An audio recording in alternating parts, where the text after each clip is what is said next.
If I would have told you last year at this time that the government would own General Motors, Chrysler, and many of the banks and financial institutions, and AIG, that they would fire the CEOs, that they would threaten the banks, that they would shut them down unless they would take that money, that they would hire good people for places like AIG and pay them $1 to fix the problem, $1 a year. These people would volunteer, but they would also promise them, the government would, that they would promise them bonuses if they would just work for that $1 a year to fix the problem. When that year came up, they would not only not give them the bonus, they would vilify them, send their minions out to protest in front of their homes for even wanting the bonus that they were promised by the government. And then people in Washington would then set out to have a specific tax drawn up just for those people. Would you have believed it? I don't think so. If I told you a year ago, which I did, you won't recognize the country. You will not recognize America a year from now. I said that a year ago. If I would have told you instead that there would be a 9/11 truther, a guy who said the United States government blew up those buildings, a self-avowed communist, a guy who is speaking in prison, anti-cop, who defended a guy who point-blank shot a cop in the head. If I said he would be a high-level advisor to the President of the United States, would you believe it? If I said the President would come out in a speech and say, I have absolutely no information, but the cops acted stupidly because they caught a friend of the president appearing to break into his own home. The cops didn't act stupidly. They just did their job, and the president would never apologize. Instead, he would invite them all for a beer summit and use it as a learning experience about diversity. Would you have believed it?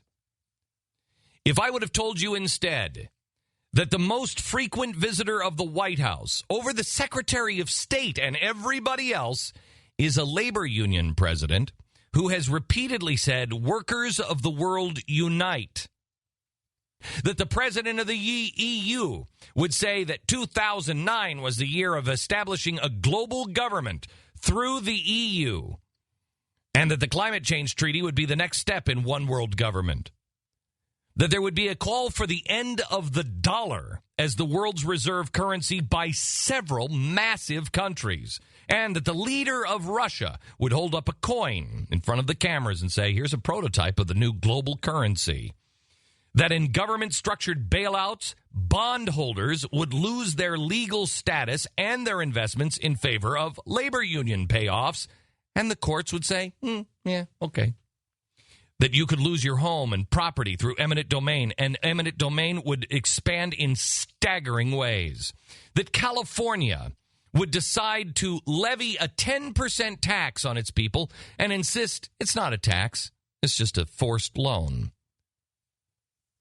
That they would issue IOUs instead of tax refunds. That New York would say by the end of the year they would be broke. That New York would issue retroactive taxes. That a tax fund for the poorest of Americans would not really be a tax refund. Instead, those poorest of Americans would find out many months later that they had to pay income tax on that tax refund. If I told you that the symbol of capitalism, the Empire State Building, would be lit in colors of communist China, would you have believed me? That the hockey stick chart would be discredited, as would its founder, along with another leader of the global climate change movement who manipulated data. That they deleted emails and information to avoid Freedom of Information Act. That these same scientists would do everything they could to discredit the peer review process to make sure it remained pure for their ideological purposes. And yet, the media wouldn't report on it, and we'd still be headed to Copenhagen with a president who was going to present a 17% reduction in carbon for our country. That our science czar, John Holdren, our science czar, would be someone who called for forced abortions and sterilization through the drinking water, who said that the redistribution of wealth would be necessary, and it would happen through the environmental movement. That the diversity czar at the FCC, if I just told you a year ago there would be a diversity czar at the FCC, would you have believed me? That the diversity czar at the FCC would say Americans would have to decide soon which Americans would have to step down from their positions in order to give others a chance. That this same man said the revolution in Venezuela was incredible, and that we should model our FCC and our programs after Venezuela and the revolution. That the U.S. would have a 2-day summit to discuss the role of government in journalism and be discussing a government takeover of journalism, and that no journalists would actually report on that. That they would hold a job summit and not invite the Chamber of Commerce. That a U.S. congressman would tell the American people that it's unreasonable to expect people in Congress to read bills. And he would say that because our Congress would pass 2 bills over 1,000 pages that no one in Congress had read. One of them was over 2,000 pages. That a job-creating stimulus bill would be written, not read by Congress, but not even written by Congress. It would be co-written by the Apollo Alliance, a special interest group whose New York chief was a co-founder of the Weather Underground, and no one would care. That people in Congress would openly be praising Castro, Chavez, that the president would receive if I said to you a year ago, you know what's going to happen next year?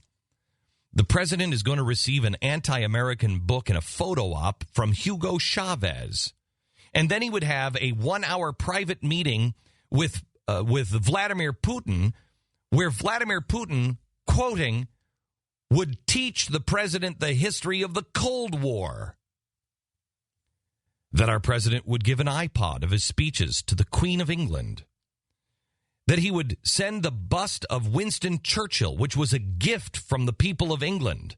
When the prime minister came over, that our president would say to him, hey, by the way, thanks, but you can take this back now. And the prime minister would say, no, that was a gift from the people of England to you, and you can keep it in one of your museums. We gave it to you on September 11th. No, that's okay, and box it up and ship it back. If I told you that there would be hundreds of thousands of Americans gathered in a true grassroots event on the National Mall in D.C., and the media would not only dismiss them, but the government, the president, and the media would deem them a danger to the United States. That health care would be at 36% approval rating, which is lower than Hillary care. But that those in Congress and the White House would still be jamming it down your throats. That Dubai, which a year ago was bailing out our banks, would be on the edge of bankruptcy.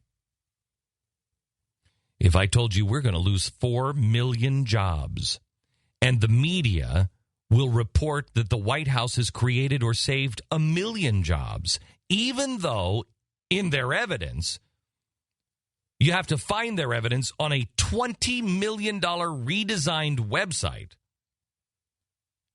where it would show that a good portion of these jobs were in about 400 districts that don't even exist. If I told you that, would you have believed it? Looking at that list, do you recognize the country that you live in? Is this the same country that you lived in a year ago today? I don't think so.